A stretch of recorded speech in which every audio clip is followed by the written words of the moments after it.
Socialism for the rich, capitalism for the poor.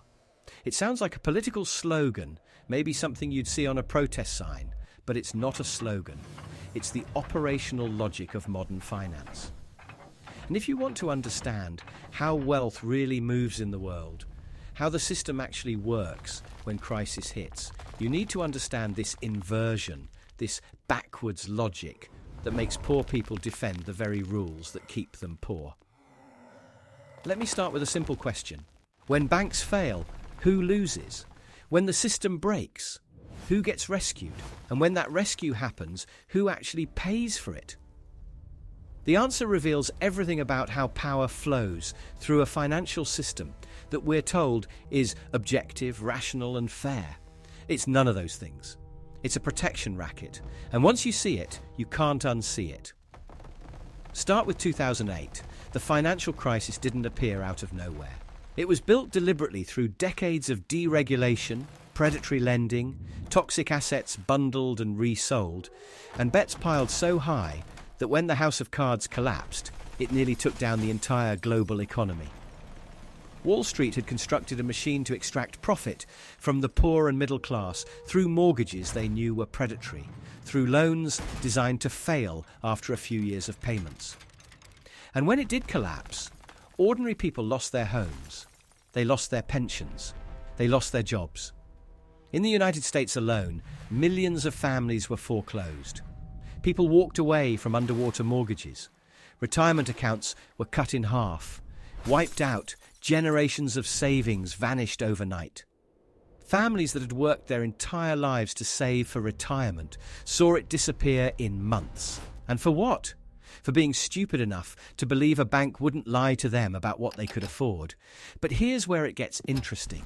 The same banks that created this catastrophe, that deliberately sold garbage securities, that knew the risks and hid them. They didn't burn. They didn't fail. They got rescued. In September 2008, the federal government, using taxpayer money, injected nearly $1 trillion into the financial system to keep it from collapsing.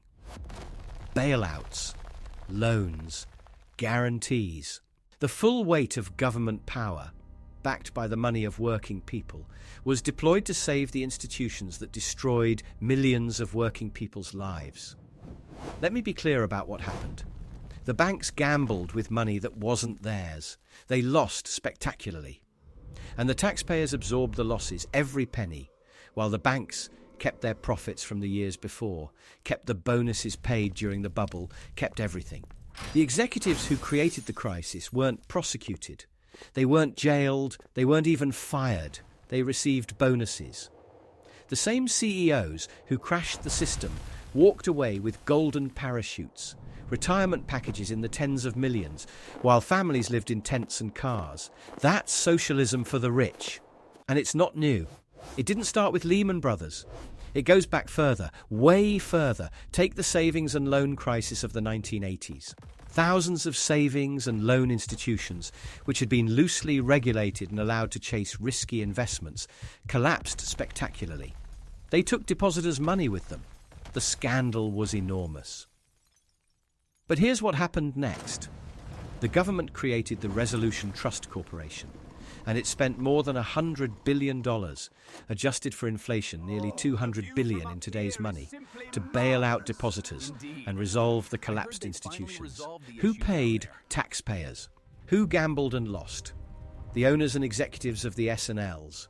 Who walked away whole or nearly whole? Anybody rich enough to be insured or connected enough to get a deal. The savings and loan crisis should have been a cautionary tale.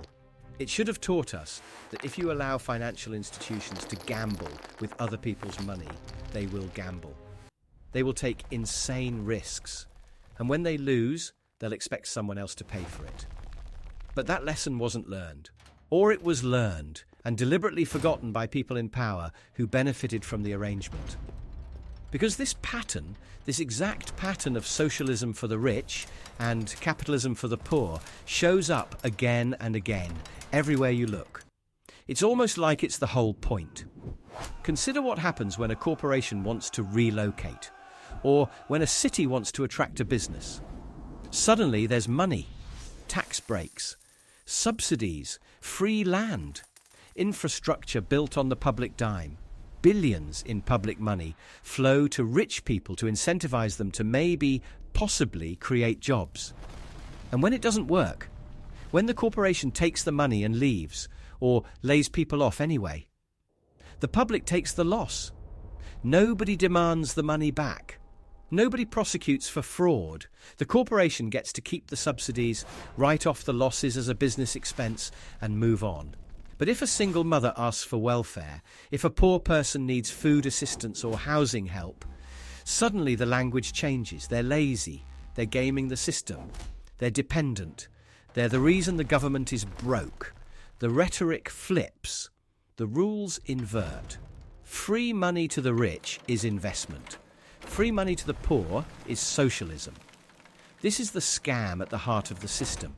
It's not economics, it's politics, it's power, and it's built to be invisible. Think about the pandemic.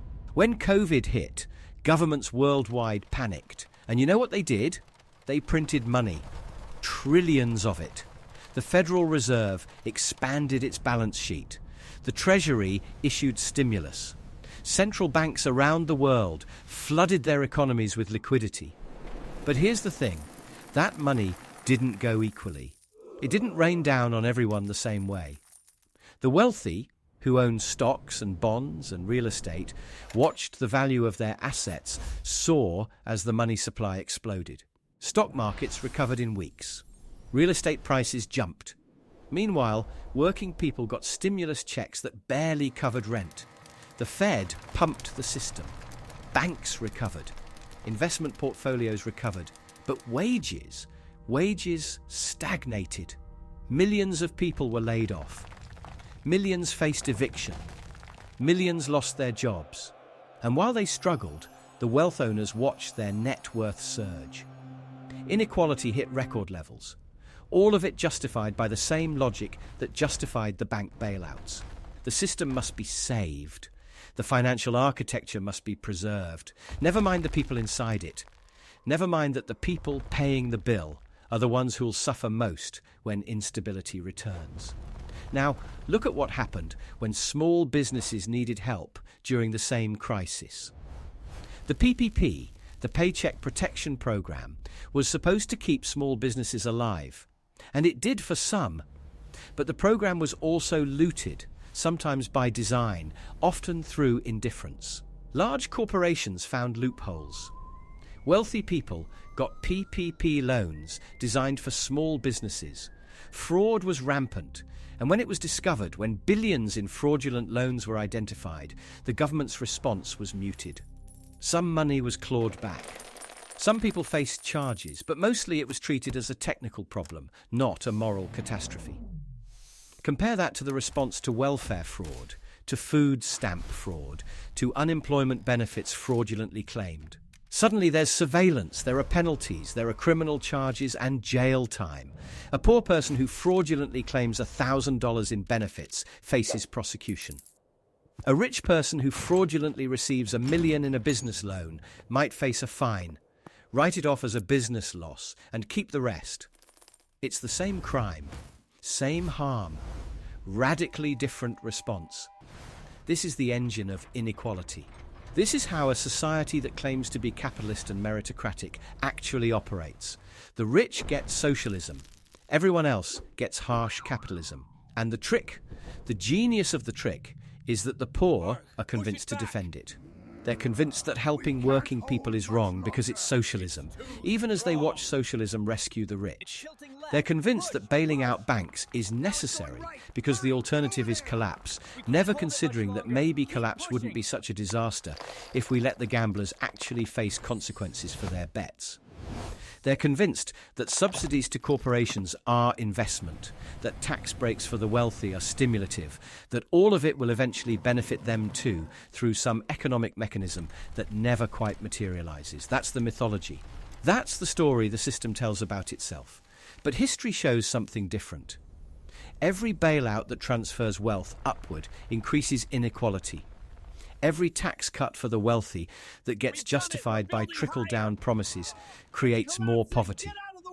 Every subsidy to corporations to create jobs creates fewer jobs while increasing executive compensation. The pattern is clear to anyone willing to see it. We've lived through it repeatedly. 2008, 2020, the savings and loan crisis. Every time the script is the same. Rich people gamble, poor people lose. Government steps in to save the rich. The poor are told to pull themselves up by their bootstraps. This isn't an accident. It's not a market mechanism. It's not economics. It's policy. It's choice. It's the deliberate design of the system by people who benefit from it. And the cruelest part is that when you point this out, when you say that the system is rigged, that socialism for the rich while preaching capitalism for the poor is hypocrisy, you get called a conspiracy theorist. Never mind that it's visible in every budget, every bailout, every tax code. Never mind that you can watch it happen in real time. Never mind that the people doing it don't even hide it. They've just convinced everyone to look away. So what's the actual purpose of the financial system? If it's designed this way, is it actually meant to create prosperity, or is it just a mechanism to concentrate wealth? The answer should trouble you. It works exactly as designed. The system is the goal. Not economic efficiency, not broad prosperity, not opportunity. Wealth concentration, power consolidation, maintaining the hierarchy. And that hierarchy demands a sacrifice. Someone has to lose so someone can win. Someone has to pay the cost so someone can enjoy the benefit. In a truly capitalist system, the penalty for failure would be equal. In a truly socialist system, the rewards would be shared.